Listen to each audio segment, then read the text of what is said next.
Viu? Vamos ler em Gênesis capítulo 28. A partir do versículo 10.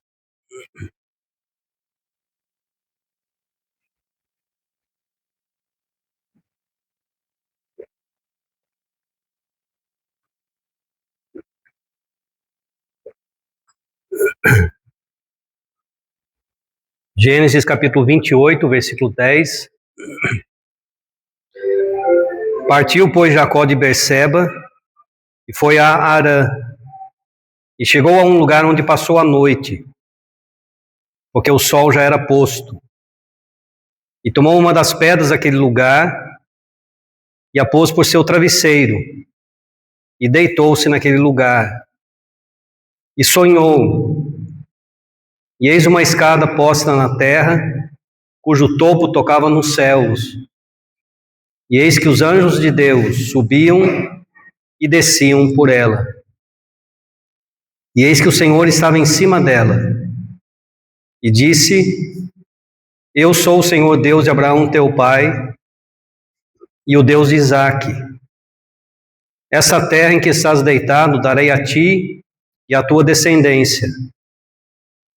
E a tua descendência será como o pó da terra, e estender-se-á ao ocidente, e ao oriente, e ao norte, e ao sul. E em ti e na tua descendência serão benditas todas as famílias da terra. E eis que estou contigo, e te guardarei por onde quer que fores, e te farei tornar a esta terra, porque não te deixarei até que haja cumprido o que tenho falado. Acordando, pois, Jacó do seu sono, disse: Na verdade, o Senhor está nesse lugar, e eu não o sabia. E temeu, e disse: Quão terrível é esse lugar!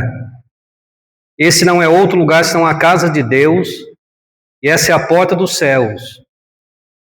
Então levantou-se Jacó pela manhã de madrugada, e tomou a pedra que tinha posto por seu travesseiro, e a pôs por coluna, e derramou azeite em cima dela. E chamou o nome daquele lugar Betel. O nome, porém, daquela cidade antes era Luz. E Jacó fez um voto, dizendo: Se Deus for comigo,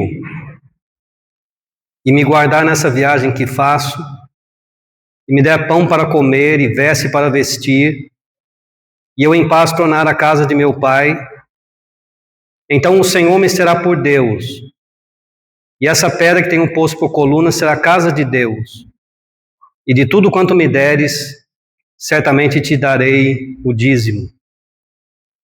Só isso que nós vamos ler. Primeiro de 3 textos que eu quero considerar em mais detalhes esses dias com os irmãos, como eu mencionei hoje de manhã. A intenção hoje de manhã era dar uma introdução sobre Jacó em relação aos patriarcas, mas eu me perdi um pouco no horário, e peço desculpas por isso. É responsável do pregador ser ordeiro. Nosso irmão já disse que vai falar sobre ordem, isso inclui pontualidade. Vamos pensar rapidamente sobre Jacó em relação a Abraão e Isaque, antes de pensar sobre o texto que lemos. Mais ou menos 30 vezes a Bíblia fala de Abraão, Isaque e Jacó, geralmente nessa ordem. Os 3 que nós chamamos de patriarcas, deles veio a nação de Israel. Os 12 filhos de Jacó, como vocês sabem, são as 12 tribos de Israel. Então, Abraão, Isaque e Jacó são os 3 patriarcas. Interessante ver a perfeição das Escrituras, a maneira como os 3 são descritos nas Escrituras, principalmente no livro de Gênesis. E é interessante compará-los com outros grupos de 3 nas Escrituras. Nosso irmão leu hoje de manhã sobre 1 Coríntios 13 e 13, as 3 grandes virtudes cristãs. Agora, pois, permanecem a fé, a esperança e o amor, esses 3. A fé é a característica principal de Abraão. tanto que ele é chamado o pai da fé. O amor é a característica principal de Isaac. As primeiras 3 vezes que a Bíblia usa a palavra amor é em relação a Isaac. Ele é o filho amado no capítulo 22, o marido que ama sua esposa no capítulo 25 e o pai que ama seu filho no capítulo 26. E a única vez que Gênesis usa a palavra esperança, no sentido de uma virtude, é no capítulo 49, quando Jacó diz: a tua salvação espero, ó Senhor. Há uma relação entre esses 3 patriarcas e as 3 virtudes cristãs que se destacam no Novo Testamento. Também há uma relação entre eles e os 3 inimigos do cristão. Nós enfrentamos na nossa caminhada aqui na Terra 3 grandes inimigos: o mundo, a carne e o diabo. Abraão está em contraste com o mundo. Ele abandonou a Mesopotâmia, virou as costas para a sua terra e foi para uma terra que Deus escolheu para ele. E a Mesopotâmia, juntamente com o Egito, são figuras claras do mundo. Isaac, um homem de oração, como vimos hoje de manhã, está em contraste com o diabo, que quer receber a adoração que é devida somente a Deus. Mas Jacó fala mais da carne. Quando ele nasceu, ele foi chamado de Jacó, que quer dizer suplantador. Vemos tantas vezes na vida dele as influências da carne, os sinais da carne. Isso é um alerta para nós até o dia de hoje. Esses 3 inimigos também se relacionam com esses 3 patriarcas. O que mais destacar são 4 coisas que Deus menciona na vida de cada um deles. Uma coisa que ele repete 4 vezes na vida de cada um. Lendo o Gênesis, você vai ler 4 vezes que Abraão edificou um altar. Você vai ler 4 vezes que Isaac cavou um poço. Você vai ler 4 vezes que Jacó edificou uma coluna. Isso não é coincidência. Uma forma do Espírito Santo nos dar uma dica sobre qual é o aspecto principal enfatizado por cada um desses 3 patriarcas. Abraão edificou 4 altares. Isaac cavou 4 poços, Jacó levantou 4 colunas. Talvez fizeram muito mais do que isso. Eu estou me referindo ao que está escrito na Bíblia. O relato de Gênesis é muito cheio de lacunas e intervalos. Muitos detalhes são omitidos. E pode ser que eles fizeram muito mais do que essas coisas que eu mencionei. Mas o Espírito Santo menciona 4 altares na vida de Abraão, 4 poços na vida de Isaac e 4 colunas na vida de Jacó, para nos ajudar a entender o aspecto principal desses 3 homens. Nós já vimos hoje de manhã que Abraão está relacionado com um altar, um homem de adoração, sacrificando a Deus tudo sobre o altar, até mesmo o seu filho amado. Uma característica clara da vida de Abraão. Isaac está relacionado com poços, e quando alguém cava um poço, é com a intenção de buscar refrigério, buscar água. Uma figura do refrigério espiritual que é resultado de comunhão com Deus, de oração. Já vimos hoje de manhã que Isaac é caracterizado pela oração. Mas Jacó está levantando colunas para lembrar de eventos importantes na vida dele. As colunas eram memoriais, eram pedras que ele punha em pé, às vezes ungia aquelas pedras com azeite, um simbolismo que indicava: aqui aconteceu alguma coisa importante, algo do qual eu quero me lembrar. E essa é a principal característica da vida de Jacó. Um homem que está progredindo, está desenvolvendo, e se Deus permitir até o final desses estudos, no domingo, nós vamos ver quanto progresso houve na vida dele. Mas foi um progresso lento, cheio de falhas e de decepções. E se Abraão é visto como um adorador, que edifica altares, e Isaac como um amigo que busca comunhão com Deus cavando poços, Jacó é visto como um aluno, que está aprendendo e crescendo e desenvolvendo. Por causa disso, ele é o mais humano dos patriarcas, aquele que mais parece comigo. Se você me permite dizer, o que mais parece com você também. Talvez nós gostaríamos de ter a fé de Abraão, Talvez gostaríamos de ser próximos de Deus como Isaac foi. Pense em Abraão e Isaac no Monte Moriá. Abraão colocando Isaac sobre o altar. Isaac não era uma criança, era um jovem já com força suficiente para carregar a madeira para o sacrifício. E a entrega de Abraão e a submissão de Isaac são coisas, a gente quase diria, coisas de outro mundo. É um padrão muito alto. A gente admira esses dois e gostaria de imitá-los. Mas a gente se sente mais parecido com Jacó, o suplantador, o enganador, o homem que Deus vai moldando pouco a pouco, para que ele possa aprender um pouco mais. Como eu disse, eu queria pensar em 3 encontros que Jacó teve com Deus, ou seja, melhor dizer que Deus teve com Jacó. Não foram os únicos encontros entre os dois. Como eu já mencionei de manhã, esses podem ser considerados juntos, porque eles interrompem as 3 grandes viagens de Jacó. A primeira viagem na vida dele registrada nas Escrituras foi quando ele já tinha 77 anos de idade. É sobre o que nós lemos hoje. O Senhor encontrou com ele em Betel. 20 anos mais tarde ele voltava, fazia o trajeto oposto àquela primeira viagem, voltava para a terra prometida. O Senhor encontrou com ele em Peniel. Passaram mais 33 anos. Ele estava descendo para o Egito e Deus se encontrou com ele em Berseba. Esses 3 encontros são interessantes, que todos foram à noite. E todos interromperam viagens estressantes na vida de Jacó. Não era turismo. Não estava viajando com um destino alegre. A primeira vez ele viajava fugindo do seu irmão, jurado de morte. Esaú queria matá-lo. E ele saiu para salvar a sua vida. E também para buscar uma noiva na terra de onde seu avô havia vindo anteriormente.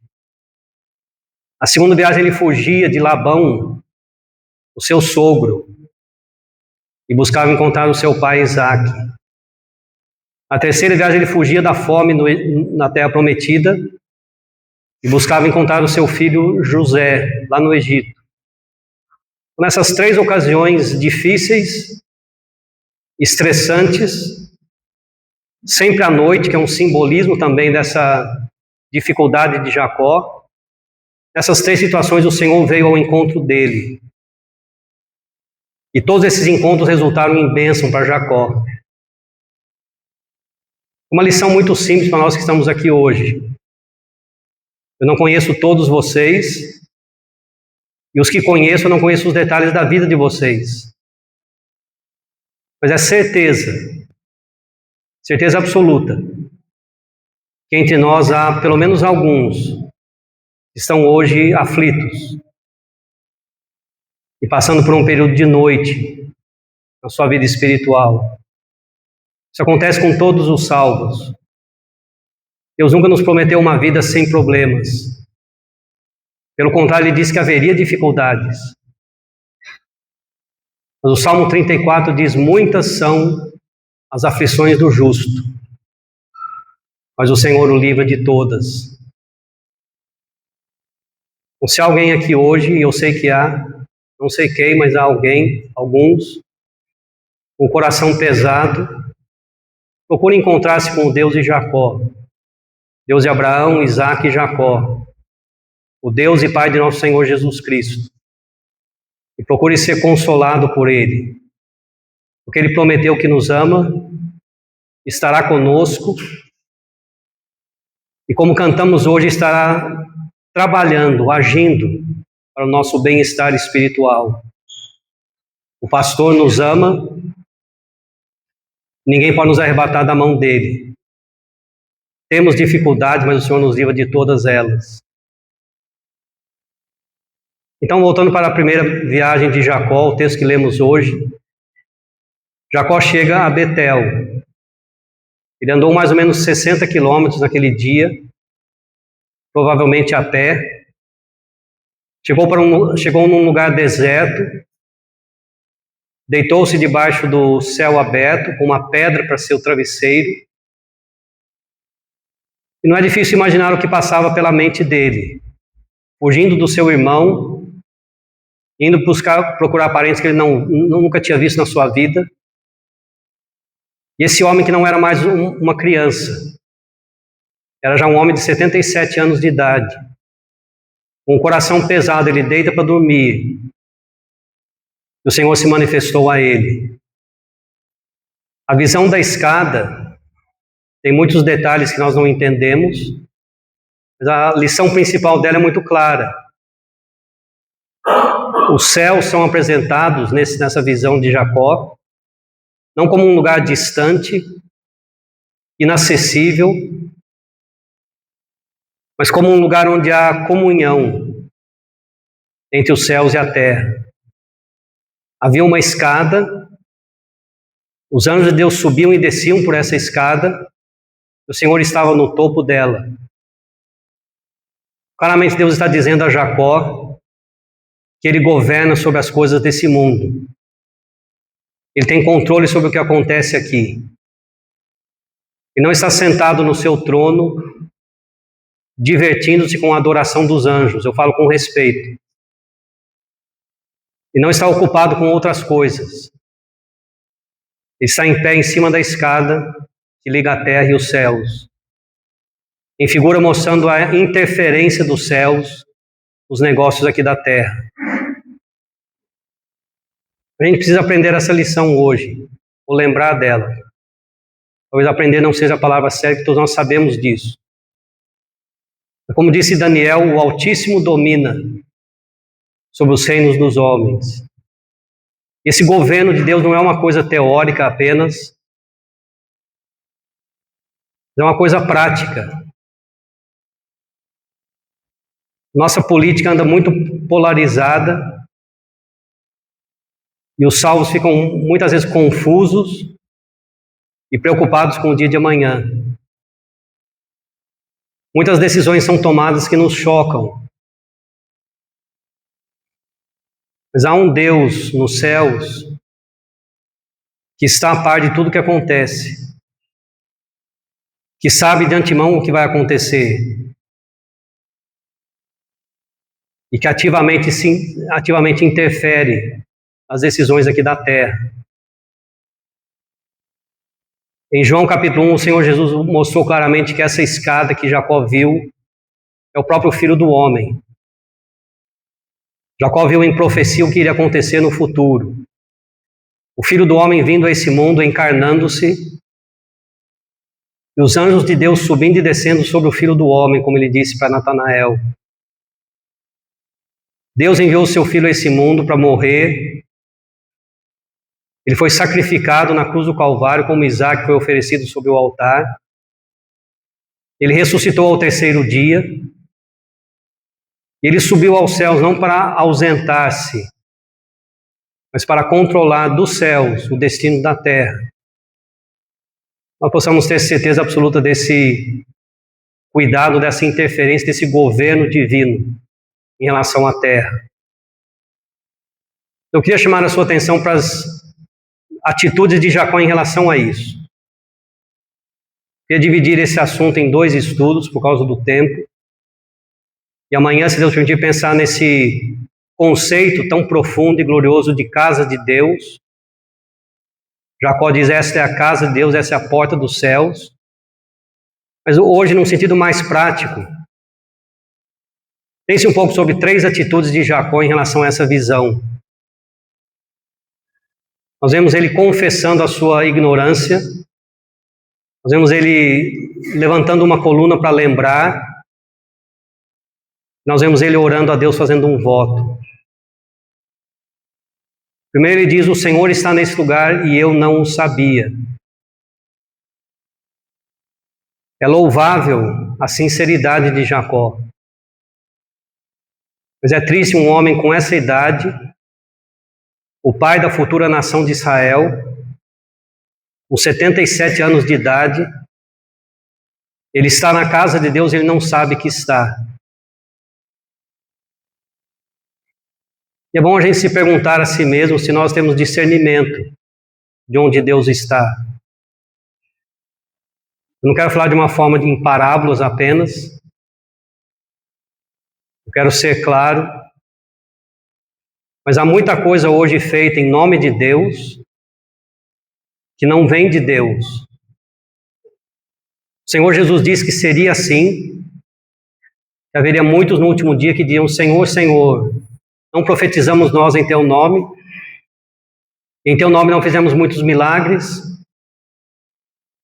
O Senhor vai dizer: apartai-vos de mim, eu nunca vos conheci. Isso está se cumprindo hoje. Há muitos lugares que usam o nome de Deus e leem a palavra de Deus, mas não são casa de Deus. E Deus não está ali. E será que eu e você discernimos isso? Será que conseguimos entender onde é que Deus está agindo? Vamos saber pela palavra dele. Esse é o guia para nós. Deus nunca se contradiz. O Espírito Santo nunca vai guiar alguém a fazer alguma coisa contrária à ordem que ele estabeleceu na palavra dele. Ou se ele estabelece um princípio, uma ordem de comportamento registrada nas Escrituras, e essa ordem não é obedecida em algum lugar, aquele ato não veio da parte de Deus. Mas há muitas nuances e muitos detalhes dessas questões que às vezes tornam a nossa decisão difícil. E há muitas coisas que nos impedem de ver, como Jacó teve esse impedimento. Parece que o caso de Jacó era um caso de falta de discernimento, falta de conhecimento, falta de prática. Parece que ele nunca tinha se encontrado com Deus antes. Deus já havia se revelado a Abraão e a Isaac, mas nunca a Jacó. Parece que foi um caso de falta de experiência. Mas há outros exemplos nas Escrituras de pessoas que estiveram face a face com Deus e não sabiam que estavam. Tem o caso de Balaão, por causa da desobediência, viu o Senhor e não percebeu que era o Senhor. Tem o caso dos pais de Sansão, Manoá e sua esposa, que viram o Senhor, mas por causa do desânimo, não reconheceram inicialmente que era o Senhor. Tem o caso dos 2 discípulos no caminho para Emaús, no domingo da ressurreição, e o Senhor os repreendeu pela falta de fé deles, honestos e tardos de coração para crer, pela falta de fé não viram que era o Senhor que os acompanhava. Tem o caso de Maria, na manhã da ressurreição, diante do túmulo, tomada por excessiva tristeza. Talvez até uma coisa física, os olhos cheios de lágrimas, não conseguia enxergar direito, talvez. O Senhor apareceu para ela, ela não sabia que era o Senhor até que ele falou o nome dela. É o caso dos discípulos que foram pescar, envolvidos demais com as coisas materiais, não perceberam que o Senhor estava na praia. Exemplos de coisas que nos atrapalham de ver o Senhor agindo. Espero que todos entendam que eu não estou querendo sugerir que Deus vai se manifestar fisicamente para nós hoje. Estamos em outra dispensação. O Senhor se manifesta pela sua palavra. Mas é o princípio que eu quero destacar. Houve pessoas que estiveram face a face com Deus e não sabiam que era Deus. Eu e você corremos o risco de estar num ambiente que parece ser a casa de Deus e não é. Ou que talvez não parece ser, mas é. E precisamos ter discernimento. Não só para ver o Senhor, mas também para entender quando Ele não está presente. Tem no caso de Sansão, uma das frases mais tristes da Bíblia. Quando Sansão permitiu que cortassem o seu cabelo. E vieram para prender, ele levantou-se pensando que iria fugir novamente.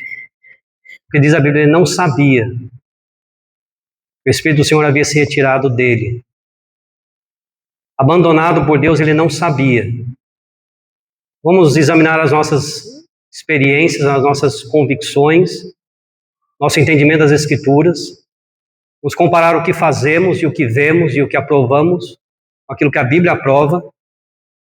Vamos tentar andar em comunhão com Deus, na presença dEle, para evitar essa situação de Jacó. Teve que confessar, essa é a casa de Deus e eu não sabia. Nós o vemos também levantando uma coluna para lembrar. Como eu já mencionei, essas colunas de Jacó eram um ato simbólico para dizer, aqui aconteceu alguma coisa importante. Essa é a primeira coluna que ele levantou na sua vida. Alguns anos depois ele levantou outra coluna em Mispá, para lembrar de um acordo feito com o seu sogro, Labão. Mais alguns anos à frente, ele levanta outra coluna, novamente em Betel, no mesmo lugar dessa primeira. Pouco tempo depois, ele levanta uma coluna no sepulcro da sua esposa, Raquel, que ele amava. Jacó levanta uma coluna para lembrar do seu compromisso com Labão. Isso mostra a responsabilidade dele. Ele levanta uma coluna para lembrar da sua esposa. Mostra o amor que ele tinha por ela. Ele levanta duas colunas, no lugar que ele chamou de casa de Deus, para lembrar desses encontros que ele teve com Deus. Mais uma perguntinha prática que podemos fazer para nós mesmos. Para que é que eu e você levantaríamos colunas?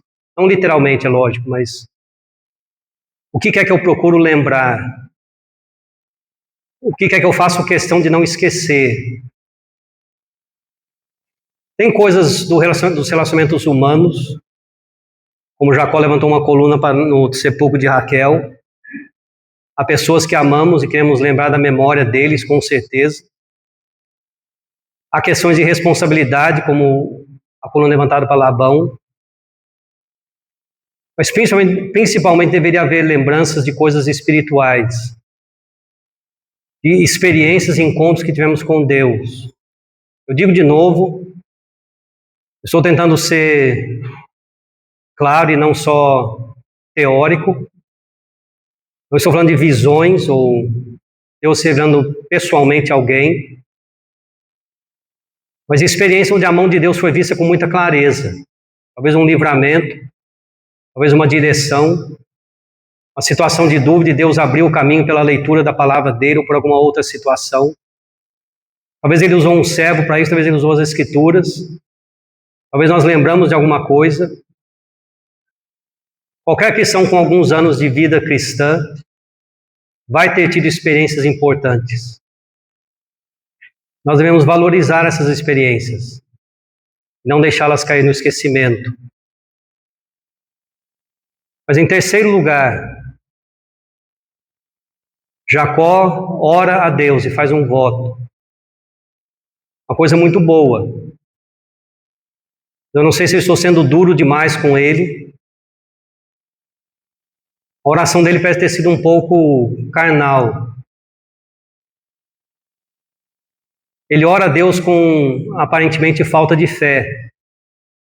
E começa usando a palavrinha se. Se o Senhor fizer isso, se o Senhor fizer aquilo, então eu farei outra coisa. Se você tomar tempo depois para ler o que ele diz na sua oração e comparar com aquilo que Deus havia acabado de prometer para ele, tudo que ele diz, se Deus fizer, eu já havia dito que faria. Deus dá uma promessa ampla, não te deixarei até que tudo seja cumprido. Vou estar com você até o fim. Jacó parece não acreditar muito nessas promessas. Ele ora a Deus com um pouco de dúvida na sua oração. Uma segunda coisa, ele ora também parece com um sentimento muito egoísta. Se o Senhor fizer a sua parte, eu faço a minha. Se o Senhor me abençoar, eu te darei o dízimo. Se o Senhor me proteger, o Senhor será o meu Deus, eu serei o teu servo. Condicionando a obediência dele às bênçãos de Deus. Tiago, no capítulo 1, ele condena a primeira atitude. No capítulo 4, condena a segunda.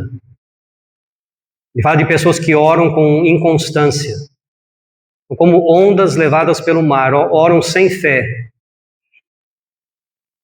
E não irão obter resposta. Ele fala no capítulo 4 de pessoas que oram e pedem mal, para satisfazer os seus próprios desejos. E esses também não terão resposta. Um assunto muito, muito difícil, muito profundo, que são das nossas orações individuais, particulares, que é muito diferente das nossas orações coletivas. Uma reunião pública da igreja, quando o irmão ora, ele está conduzindo a igreja em oração. Então tem que haver um certo limite nessas orações. Atos 4 descreve uma reunião de oração, cita as palavras ditas na oração, mas começa com essa frase: então unânimes levantaram a voz. Unânimes porque estavam todos de mesmo acordo, com a mesma intenção. Levantaram, no plural, e não levantou, porque todos oravam. Mas levantaram a voz, não as vozes. Que não houve bagunça, não estavam todos orando em voz alta, apenas um irmão falava. Mas a unanimidade era tão grande, a concordância entre eles era tão perfeita, e cada palavra que aquele irmão falava era o reflexo do coração de cada irmão e cada irmã presente na reunião. Assim deveria ser as orações públicas.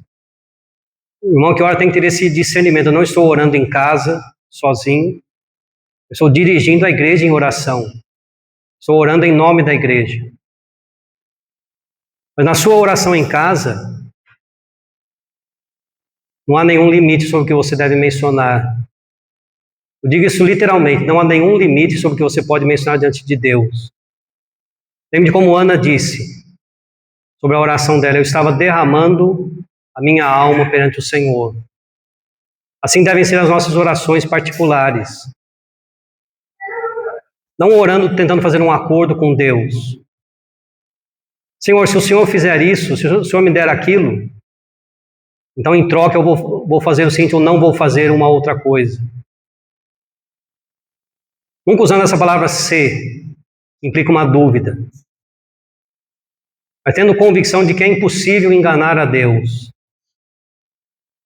Tendo que o salmista disse, antes que a palavra suba à nossa boca, ele já tudo sabe. Eu posso enganar os irmãos, posso enganar a pessoa mais próxima de mim aqui na terra, mas é impossível enganar a Deus. Devemos orar como quem derrama sua alma perante o Senhor, sem reservas, sem omissões, com fé total, crendo que Deus é suficiente para suprir o que nós pedimos. E muito mais além daquilo que pedimos ou pensamos. Jacó reage de uma forma não tão perfeita a essa visão de Deus, mas ele entendeu uma coisa importante: o Senhor estava ali. Eu queria amanhã, se Deus permitir, pensar um pouquinho sobre esse conceito tão precioso. Casa de Deus aqui na terra. É inacreditável pensar que Deus habitaria entre nós. Ele mesmo disse: que casa me edificareis? O céu é o meu trono. A terra é o escabelo dos meus pés, o apoio onde ele apoia os seus pés. Ele senta nos céus, apoia os pés na terra. Que casa a gente poder construir para ele aqui na terra?